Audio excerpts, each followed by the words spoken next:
My name is Samantha. I'm 29 years old, and I hadn't spoken to my sister Rebecca in almost 5 years when I received her invitation to Thanksgiving dinner.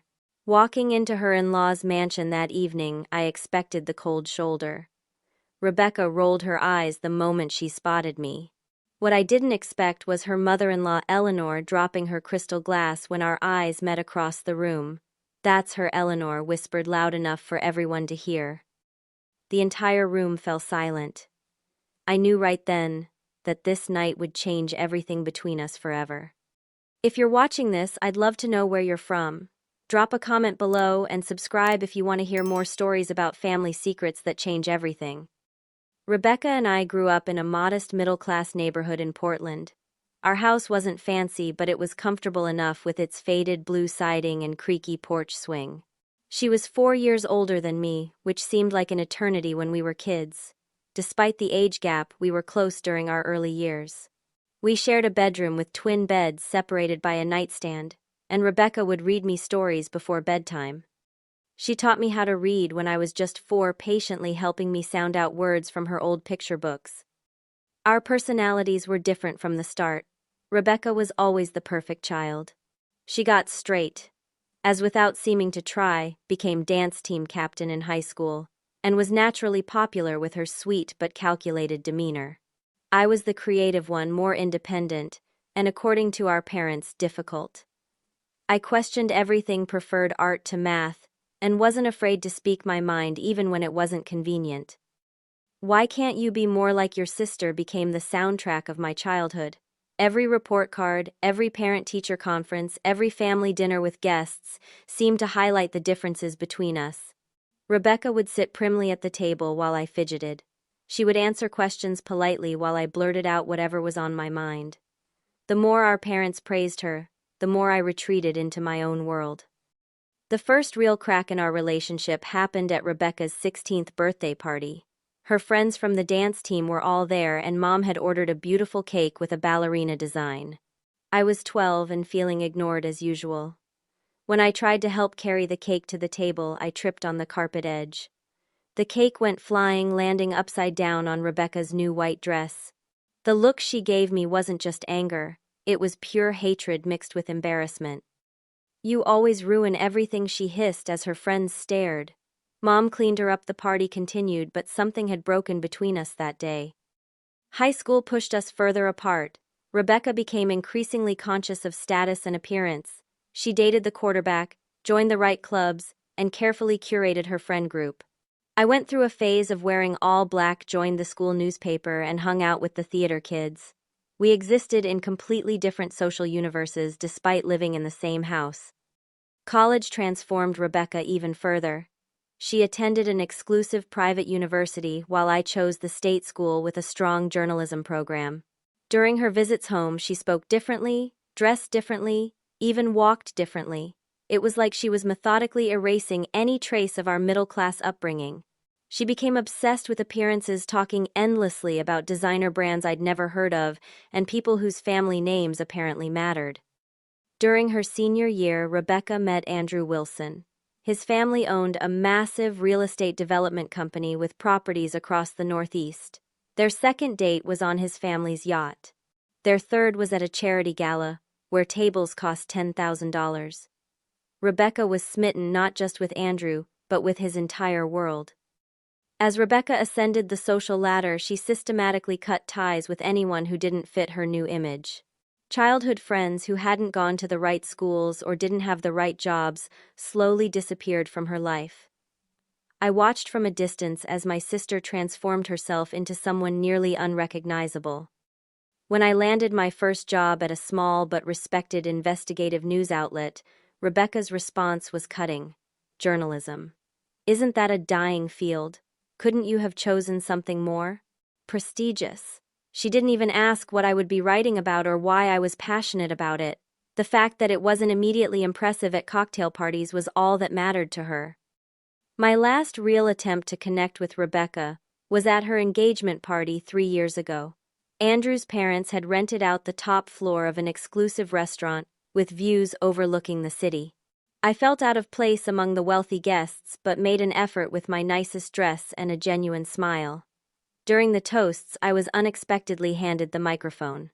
I spoke from the heart, sharing a sweet story about Rebecca as a child teaching me to tie my shoes. I thought it was endearing. Rebecca pulled me aside afterward, her smile gone the moment we were alone. "Why would you bring up something so embarrassing? These people don't need to hear about how middle class we were." "God, Samantha, can't you read a room?" Her words stung worse than a slap. I left early, fighting back tears in the taxi. After that night, our communication dwindled to obligatory holiday texts and occasional family updates. I threw myself into my work, slowly building a reputation as a thorough, ethical, investigative journalist. My name began appearing on bigger stories.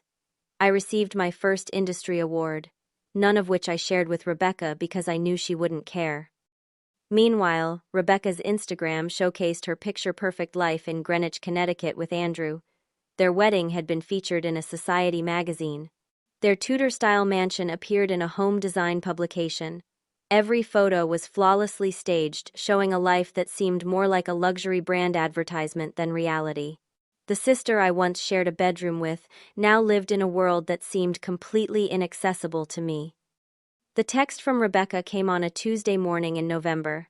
"Thanksgiving at the Wilsons this year. Eleanor asks specifically if you were coming. 4 p.m. Formal attire. Let me know." No greeting, no pleasantries, just information delivered with characteristic efficiency. I stared at my phone in disbelief.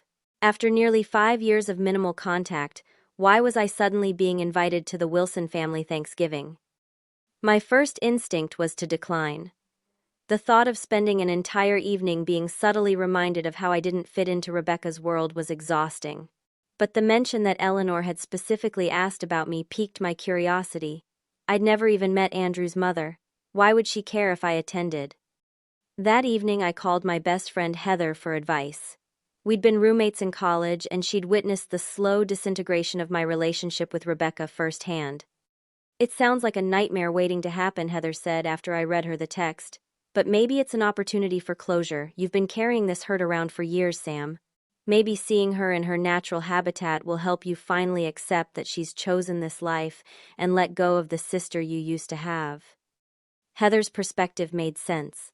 Perhaps this was a chance to finally accept that the Rebecca I knew growing up was gone for good. Maybe seeing her in her element would help me stop hoping for reconciliation and move forward. Plus, Heather added, "I'm dying to know what Andrew's super rich family is like. You have to report back on everything. The house, the food, the drama. I want all the details." Over the next few days, I did some research on the Wilson family. Their company, Wilson Industries, was indeed major. They owned office buildings in Manhattan, luxury condominiums in Boston, and retail spaces in several major cities. Thomas Wilson, Andrew's father, had taken over the company from his father 30 years ago and expanded it significantly. They were old money with the social connections to match. One evening, feeling nostalgic, I dug out an old photo album my mother had given me years ago. There were pictures of Rebecca and me building a snowman sitting on Santa's lap at the mall wearing matching outfits at Easter. We were smiling in every photo, genuinely happy in each other's company. What had happened to those two girls? When had we become such strangers? The question of what gift to bring consumed an entire evening. Wine seemed safe, but it would need to be expensive enough to not seem cheap to the Wilsons, yet not so expensive that it looked like I was trying too hard. I finally settled on a bottle recommended by a wine enthusiast colleague, wincing slightly at the price tag. Shopping for the right outfit was equally stressful. Formal attire in Rebecca's world probably meant designer labels and perfect tailoring. After trying on practically everything in my closet, I settled on a simple but elegant navy blue dress that had been a splurge for a work award ceremony last year. It looked expensive even though it wasn't, and more importantly, it made me feel confident.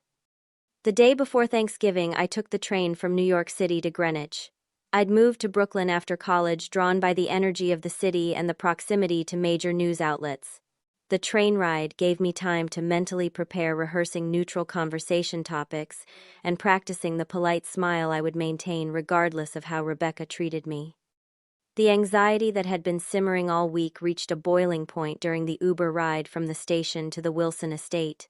My stomach churned as we drove through neighborhoods where each house was more impressive than the last. Perfectly manicured lawns stretched out behind iron gates. Luxury cars sat in circular driveways. This was a world apart from my cozy but cramped Brooklyn apartment. The Wilson estate was at the end of a private road set back behind a security gate with a discreet camera. I gave my name to the intercom and the gate swung open silently. The driveway seemed to go on forever, curving through immaculately landscaped grounds before revealing the house itself. Calling it a mansion felt inadequate. It was a sprawling stone structure that looked like it belonged on a historical registry with multiple chimneys and what appeared to be genuine gas lamps flanking the enormous front door. The parking area was filled with vehicles that probably cost more than I made in a year. Bentleys, Mercedes, even a Rolls-Royce sat gleaming in the late afternoon sun. My Uber driver whistled low under his breath as he pulled up to the entrance. "Good luck in there," he said, as I stepped out, apparently sensing my discomfort. I stood for a moment at the base of the stone steps leading to the front door, taking deep breaths to calm my racing heart. This was just one dinner. I could survive anything for a few hours. With a final exhale, I climbed the steps and rang the doorbell, hearing its deep chime echo inside. Andrew opened the door himself, surprising me with his warm smile and genuine-seeming hug. "Samantha, so glad you could make it. Come in, come in." He took my coat and handed it to a staff member I hadn't even noticed standing discreetly nearby. Rebecca appeared behind him, looking like she'd stepped out of a magazine in a burgundy dress that probably cost more than my monthly rent. Her smile didn't reach her eyes, and she didn't move to hug me. "You made it," she said flatly. "How was the train?" Before I could answer, she'd already turned her attention to someone else, rolling her eyes slightly as she turned away. Andrew's father, Thomas, approached next, a tall man with silver hair and the confident posture of someone who had never doubted his place in the world.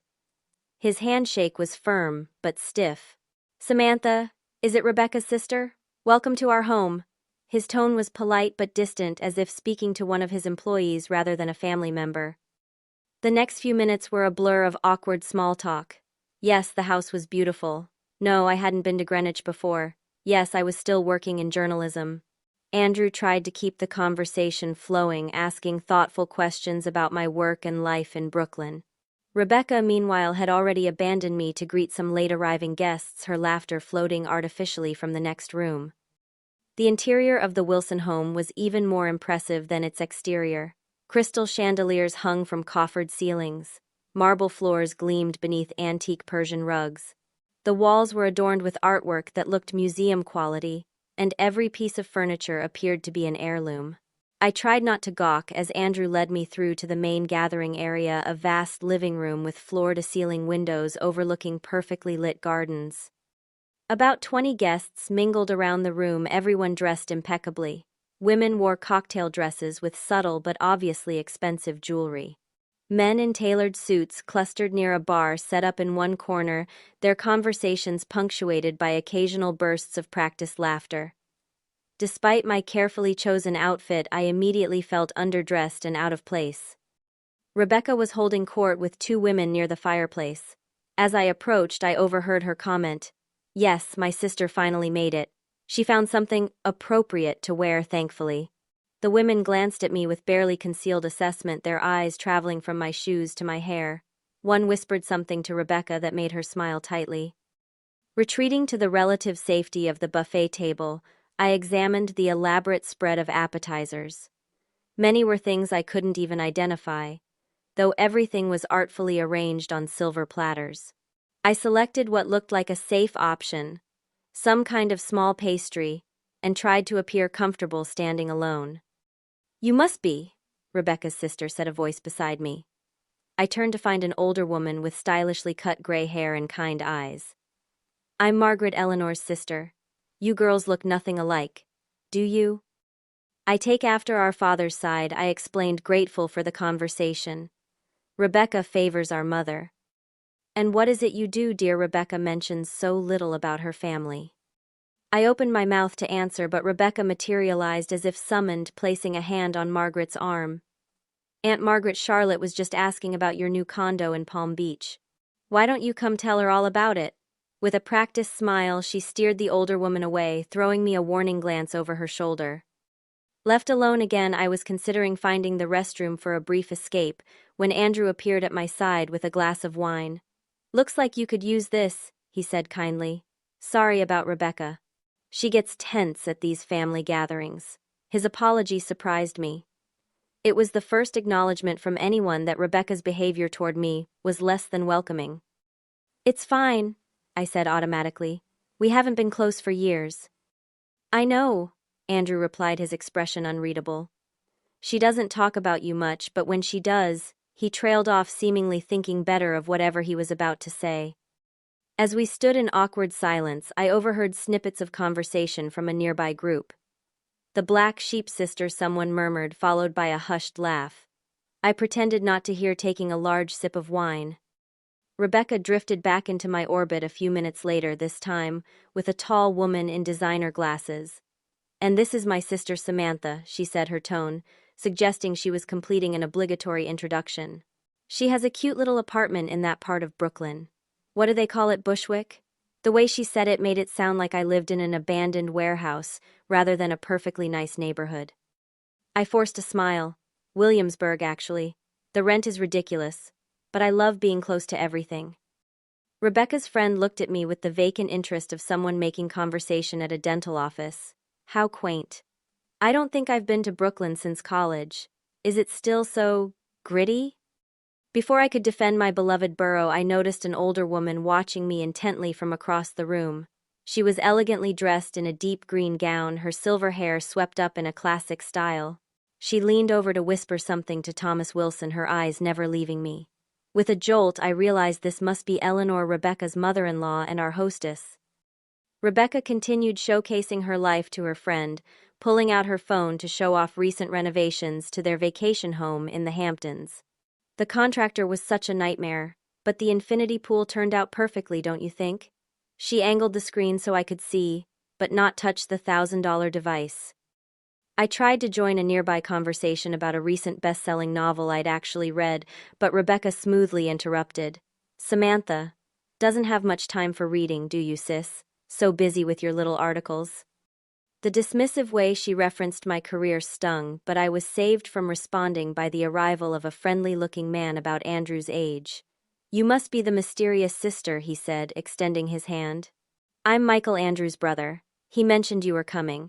I hear you're a journalist. I nodded, surprised by his genuine interest. Yes, I work for the Metropolitan Investigator. Michael's eyebrows rose slightly. Really? They've been publishing some outstanding investigative pieces lately.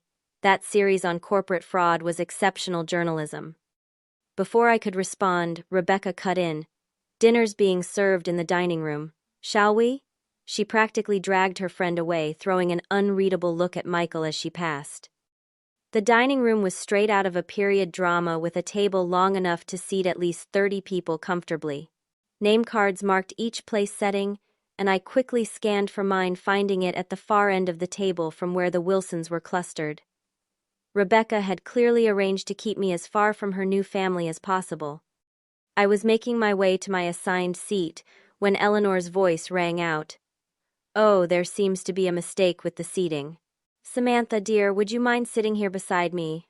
I've been so looking forward to meeting you. Rebecca froze halfway into her chair, her face a mask of controlled panic. Mother Wilson, I thought we had discussed the seating. Samantha will be more comfortable down there with the Petersons. Nonsense, Eleanor said firmly. I hardly get to see you, Rebecca, let alone meet your family. I insist. Her tone left no room for argument. As I took the seat beside Eleanor, I could feel Rebecca's eyes burning into me from across the table. Andrew, seated on his mother's other side, gave me a small, encouraging smile. Thomas, at the head of the table, merely looked curious. The first course was served by silent, efficient staff. Some kind of soup I didn't recognize, but that tasted expensive. Eleanor watched me intently as I carefully mimicked her use of the proper spoon. So Samantha Eleanor began conversationally. Rebecca tells us you work in media. Journalism, I corrected gently. I'm an investigative reporter. How fascinating. And where did you say you worked? The Metropolitan Investigator one replied, noticing Rebecca suddenly becoming very interested in her soup. And how long have you been there? Eleanor continued her questions, feeling increasingly like an interview. About 4 years now. I started as a fact-checker and worked my way up to senior investigative reporter last year. Rebecca interrupted Mother Wilson. Didn't you want to tell everyone about your recent trip to the south of France? The villa looked absolutely stunning in those photos you sent. Eleanor ignored the attempt to change the subject. What sort of stories do you cover, Samantha? Mainly corporate accountability pieces, financial fraud, regulatory violations, that sort of thing. I was starting to feel uncomfortable with her intense focus, especially given Rebecca's obvious discomfort. Eleanor set down her spoon and looked at me more closely. The Metropolitan Investigator, she repeated slowly. Weren't they the publication that broke the Meridian Partners story last year? The temperature in the room seemed to drop several degrees. Rebecca was now staring openly, her face draining of color. Andrew was watching his mother with an odd expression that looked almost like anticipation. Yes, I confirmed that was one of our major investigations. Eleanor dropped her fork with a clatter that echoed in the suddenly silent room. That's her, she whispered loud enough for everyone to hear. All conversation stopped, as every head turned toward us. What's happening? Rebecca demanded, looking between Eleanor and me with growing alarm. What do you mean, that's her? Eleanor was still staring at me, her expression a mixture of shock and something that looked oddly like admiration. You're S.J. Mitchell, she said. It wasn't a question. I nodded slowly.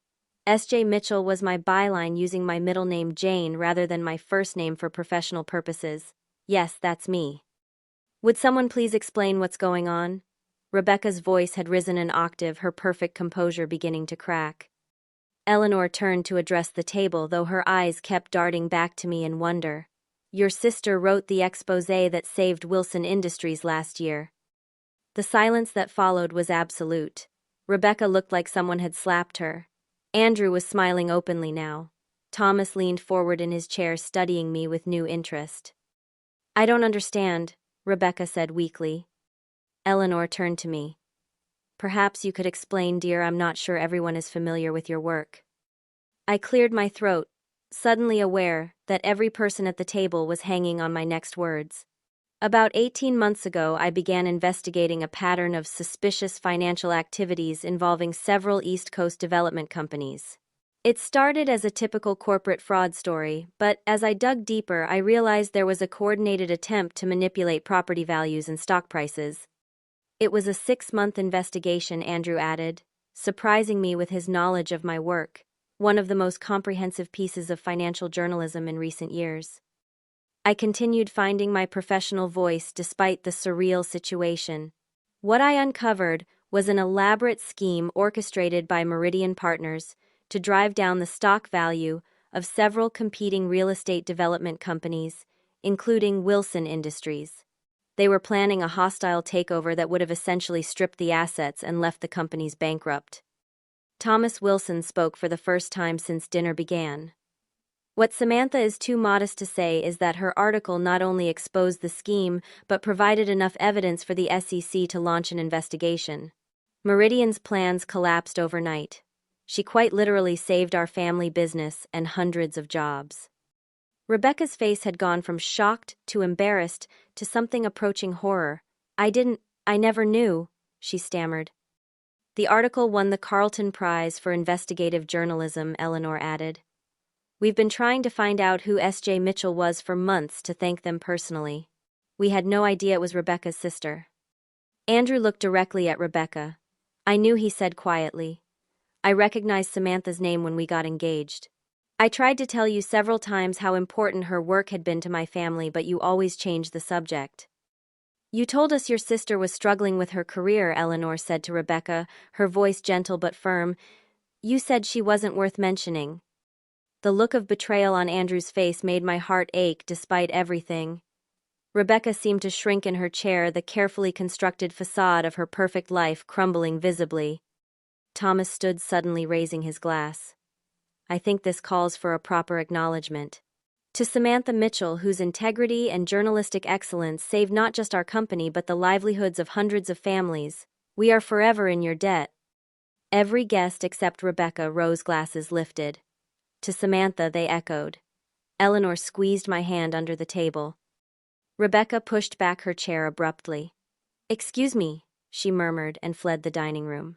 After an awkward moment, conversation gradually resumed, though I could feel curious glances being thrown my way throughout the remainder of the course.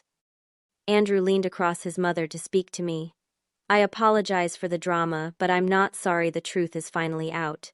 Your work meant everything to my family, Samantha. I've wanted to thank you properly for a long time. The rest of the dinner passed in a blur of questions about my investigation, congratulations on the award I'd received, and curious inquiries about why Rebecca had never mentioned my accomplishments. I answered as diplomatically as possible, but the question echoed in my own mind. Why had Rebecca been so determined to diminish me in the eyes of her new family? What was she so afraid of? After dinner, I excused myself to find the restroom, needing a moment alone to process the surreal turn the evening had taken. As I walked down a hallway lined with what appeared to be original oil paintings, a door to my right suddenly opened, and Rebecca's hand shot out, pulling me inside what turned out to be a small study. Rebecca's perfect makeup couldn't hide the fact that she'd been crying. Her carefully applied mascara had left faint traces beneath her eyes, and her lipstick was slightly smudged. In all the years I'd known her, I'd rarely seen her anything less than flawlessly put together. "How could you do this to me?" she hissed, keeping her voice low but unable to hide her fury. "You deliberately humiliated me in front of Andrew's entire family." I stared at her in disbelief. "I didn't do anything, Rebecca. I had no idea they knew about my article, or that it had any connection to the Wilsons." "Right," she scoffed. "You just happened to write a story that saved their company, and you just happened to never mention it to me, and now you just happen to be the hero of Thanksgiving dinner. Do you have any idea how this makes me look?" The unfairness of her accusation made my own anger flare. When exactly was I supposed to tell you? During one of our many heart-to-heart conversations over the past 5 years? Or maybe in response to one of your holiday texts that you clearly send out of obligation? Rebecca flinched but pressed on. "You could have warned me before accepting the invitation. You knew exactly what you were doing." "I didn't know anything," I insisted. "I never even read the name of the company that owned Wilson Industries in my research. It was a subsidiary mentioned in financial filings. And more importantly, how would I know you never told them what I do for a living? What kind of person hides their own sister's career?" Rebecca turned away, arms crossed tightly across her chest. "I don't read your articles, okay? I block anything related to your career. I can't. I just can't." Her admission confused me. Can't. What? Can't. Acknowledge that I might be successful at something, that I might have value, even if I don't fit into your perfect society wife narrative. "You don't understand what it's like," Rebecca said, her voice suddenly small. "Everything comes so easily to you. You always knew exactly who you were and what you wanted. You never cared what anyone thought. I've spent my entire life trying to be perfect, trying to be enough, and you just exist, and somehow that's better than anything I accomplish." I was stunned into momentary silence. All these years I'd believed Rebecca looked down on me when, in reality, some part of her had been jealous of me. "Rebecca, that's not—" I began, but the door opened and Andrew stood in the doorway, his expression grim. "I thought I might find you both here," he said, stepping into the room and closing the door. "Rebecca, I think we need to talk about why you've been lying about your sister all this time." Rebecca's face crumpled. "I wasn't lying exactly. I just didn't tell you everything." "You told my parents that Samantha was struggling with her career, that she worked for some small local paper doing obituaries," Andrew said, his disappointment evident. "You deliberately diminished her accomplishments. Why would you do that to your own sister?" Tears spilled over Rebecca's carefully applied makeup. "Because next to her I'm nothing. All I've ever done is marry well and decorate a house. Samantha actually does something that matters. She changes things. She helps people. All I do is attend charity functions and pretend to care about causes just to maintain appearances."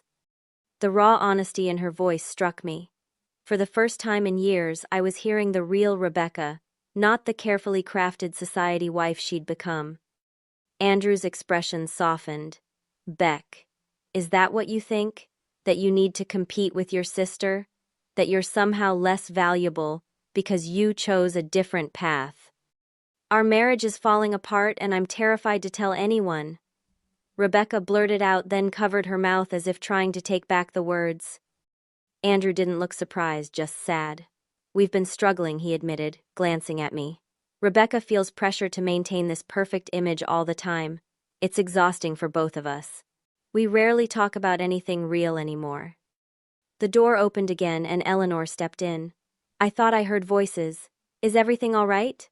Her gaze swept over Rebecca's tear-stained face, Andrew's defeated posture, and my own shocked expression. "Perhaps we should all sit down." Eleanor closed the door firmly behind her and perched on the edge of a leather chair. "Rebecca, dear, I've sensed for some time that you're unhappy. I wish you felt you could be honest with us." "I just wanted to fit in," Rebecca said softly. "The Wilsons are so perfect. Your family has everything together. I thought if you knew where I came from, who my family was, you wouldn't accept me." Eleanor's laugh was surprisingly warm. "Perfect. My dear, every family has its secrets and struggles. Thomas and I nearly divorced 20 years ago. Michael battled addiction in his 20s. Andrew has struggled with anxiety his entire life. We're far from perfect." Rebecca looked up in surprise. "But you never talk about any of that." "Because in this social circle appearances matter," Eleanor acknowledged. "But within the family there needs to be truth and support. That's the foundation everything else is built on." I shifted uncomfortably, feeling like an intruder on a private family moment. "Maybe I should give you all some privacy." "No," Eleanor said firmly. "Your family too, Samantha. And I think we need to address the elephant in the room. Rebecca, why did you invite your sister tonight if you were so concerned about her presence?" Rebecca looked down at her hands. "The Pattersons and Montgomerys were asking about my family. They knew I had a sister. I thought it would look strange if my only sibling wasn't at Thanksgiving. I invited Samantha to maintain appearances." She glanced at me apologetically. "I'm sorry. That sounds terrible when I say it out loud." "We've been asking about Samantha for months," Eleanor said gently. "Ever since we realized S.J. Mitchell might be connected to you. Andrew mentioned the possibility, but you always changed the subject." The door opened once more, and Thomas entered. "Sorry to interrupt, but people are starting to wonder where the host family has disappeared to." He surveyed the scene with a businessman's assessing eye. "Ah, the truth comes out, does it? Rebecca was just explaining why she never told us about Samantha's role in saving our company," Eleanor said. Thomas nodded thoughtfully. "I suspected as much. When Andrew first mentioned the connection, it seemed odd that Rebecca never brought it up." He turned to me. "Miss Mitchell, your article didn't just save Wilson Industries. It saved my life's work, my father's legacy, and the future I hope to leave for my sons. We owe you a debt that can't be repaid." Rebecca was crying silently now, tears streaming down her face. I felt a surge of empathy for my sister despite everything.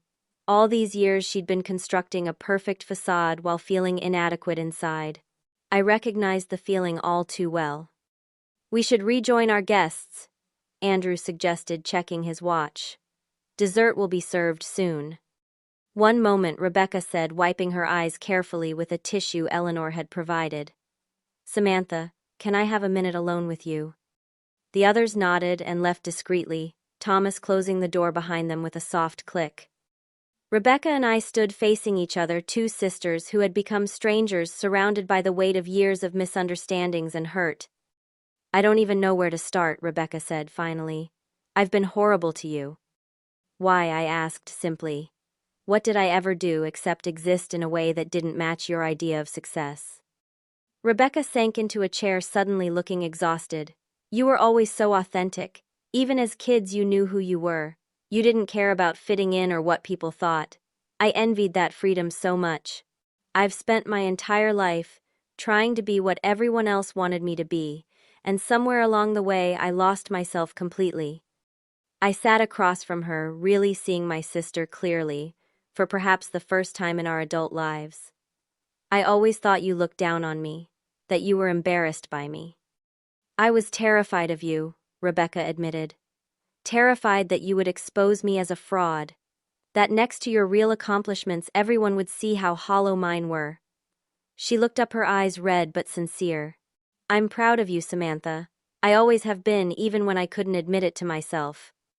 It wasn't an apology, not exactly, but it was perhaps the most honest thing Rebecca had said to me in years. A first small step towards something that might eventually become reconciliation. We should go back, I said, standing and offering her my hand. Your guests are waiting. Rebecca took my hand, squeezing it briefly before letting go. Thank you for not humiliating me out there. You would have been justified. We're still sisters, I said simply. That still means something to me. As we returned to the dining room, I made a decision. After years of feeling inadequate in Rebecca's presence, of carefully editing myself to avoid her judgment, I was done playing by her rules. In this room full of people who now knew exactly who I was and what I had accomplished, I would be authentic regardless of how it made Rebecca feel. Dessert was being served, an elaborate confection involving chocolate and gold leaf. Eleanor caught my eye as I took my seat and gave me a subtle nod of approval. Andrew was watching Rebecca with a mixture of concern and hope. Samantha called a woman from across the table. I recognized her as the one who had been whispering with Rebecca earlier. Eleanor tells me you're quite the accomplished journalist. Tell us about your work. In the past, I would have downplayed my career, minimizing my accomplishments to avoid making Rebecca uncomfortable. Not tonight.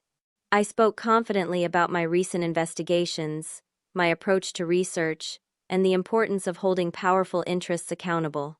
People listened with genuine interest, asking thoughtful questions about the state of investigative journalism and my methods.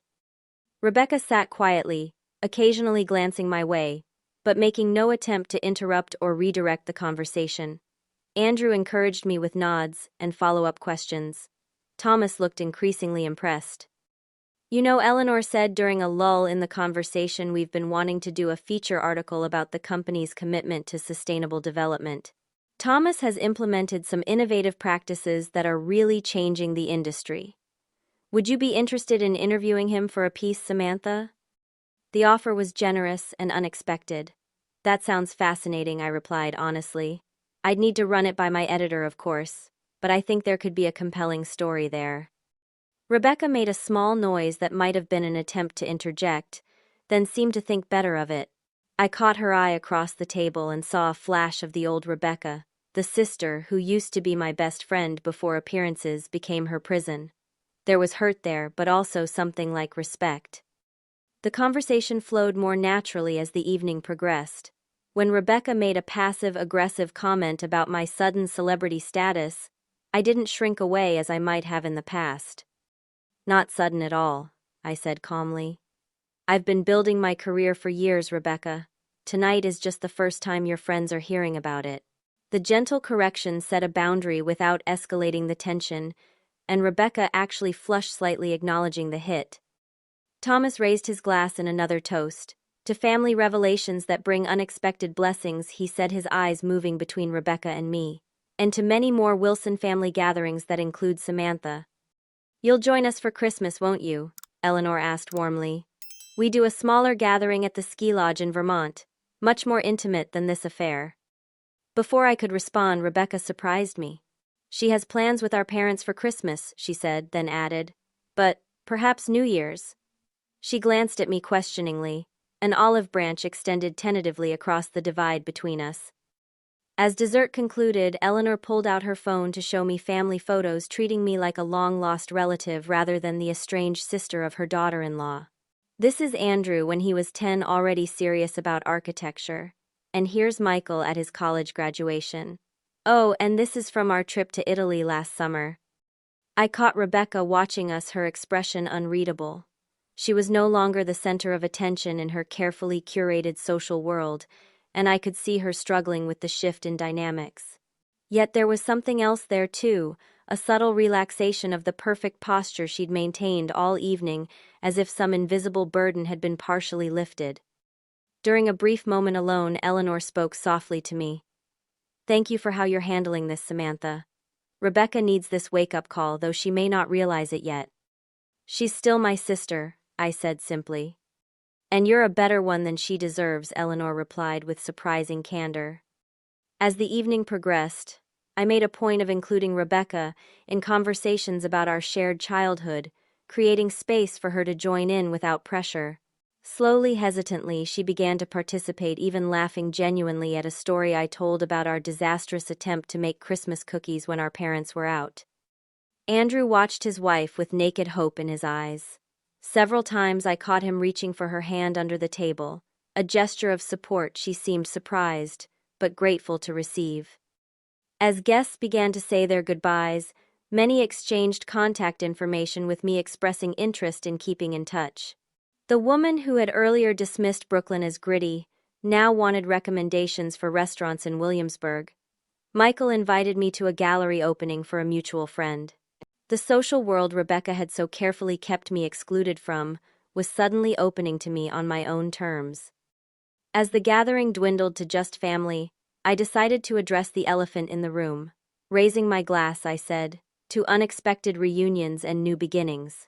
Family is complicated, and tonight has been illuminating for all of us. But I'm grateful to be here." I looked directly at Rebecca as I added, "Some bonds can bend without breaking completely." Rebecca's eyes glistened with unshed tears. As the night drew to a close, she approached me with a small plate. "Apple pie," she said, offering it to me. "You always loved Mom's recipe. Eleanor's chef does a pretty good version." It was a small gesture, but in the context of our fractured relationship, it felt momentous. "Thank you," I said, accepting both the dessert and the tentative peace offering it represented. In the weeks that followed that revelatory Thanksgiving, my relationship with Rebecca began a slow, cautious transformation. Eleanor reached out first, sending a thoughtful email thanking me again for my work and expressing hope that we could develop a real relationship. She invited me to lunch the following week, and I accepted. Over salads at an upscale Manhattan restaurant, Eleanor shared more about the family dynamics I'd stumbled into. "Andrew has been concerned about Rebecca for some time," she confided. "She's been increasingly anxious about maintaining appearances, obsessed with what others think. He's worried she's lost herself in this lifestyle." A few days later, Andrew asked to meet for coffee. He arrived looking more casual than he had at Thanksgiving, in jeans and a sweater rather than his tailored suit. "I wanted to talk to you about Rebecca," he said after we'd exchanged pleasantries. "I love her, Samantha. I always have. But the woman I married has been disappearing bit by bit into this society wife persona. I don't know how to reach her anymore." "Have you told her how you feel?" I asked. Andrew nodded. "Many times. But she thinks I'm just being naive about the social obligations of our position. She doesn't understand that I'd rather have the real Rebecca, imperfections and all, than this perfect automaton she's becoming." I found myself in the strange position of defending the sister who had hurt me. Rebecca has always felt like she had to be perfect. Even as kids, she was the good one, the achiever. It's deeply ingrained in her. "Will you help me?" Andrew asked earnestly. "She listens to you even if she pretends not to. You challenge her in ways no one else does." It was nearly 2 weeks after Thanksgiving when Rebecca finally called me herself. Our conversation was awkward at first, filled with long pauses and careful navigation around sensitive topics. But it was the first honest conversation we'd had in years. "I've been doing a lot of thinking," Rebecca said. "About us, about how things got so broken between us. I wasn't a good sister to you, Samantha." "No, you weren't.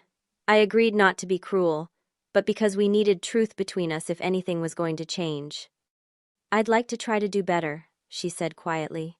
"I don't know if we can ever be close again, but I'd like to stop being estranged at least." That phone call led to others, each a little less strained than the last. We began to rediscover each other cautiously, sharing details of our lives that we'd previously kept separate. Rebecca admitted that her marriage was struggling under the weight of appearances. I shared the loneliness of building a career without family support. The healing wasn't linear. There were setbacks when old patterns reemerged, moments when Rebecca retreated behind her perfect facade, or when my lingering hurt made me withdraw. But there was movement forward, however halting. A month after Thanksgiving, Rebecca and Andrew invited me to dinner at their home. It was a smaller, more intimate gathering than the holiday extravaganza. Eleanor and Thomas were there, along with Michael and his girlfriend. The conversation was easier, less performative. Rebecca still cared deeply about how things looked, but there were moments when the real woman beneath the polished exterior shone through. Christmas came and went with traditional celebrations with our parents. Rebecca and I exchanged gifts for the first time in years, mine carefully chosen books. I thought she'd enjoy hers, an expensive but thoughtful leather portfolio for my work notes. Small steps but meaningful ones.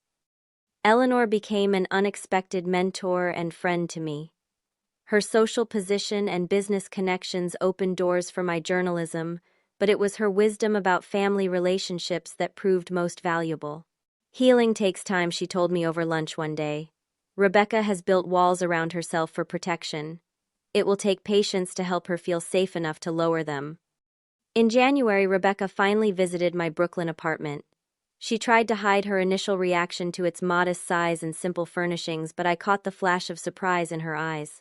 By the end of the afternoon, however, she seemed to relax into the space, admiring my book collection and the view from my small balcony. "It's very you," she said, and for once it didn't sound like criticism. Andrew later told me that Rebecca had been seeing a therapist. She doesn't want anyone to know, he confided, but she's working on these perfectionism issues, on letting people see the real her. Their marriage seemed to be improving too. They had regular date nights now. Andrew explained where they didn't post anything on social media or tell anyone where they were going. Just time to be themselves without an audience.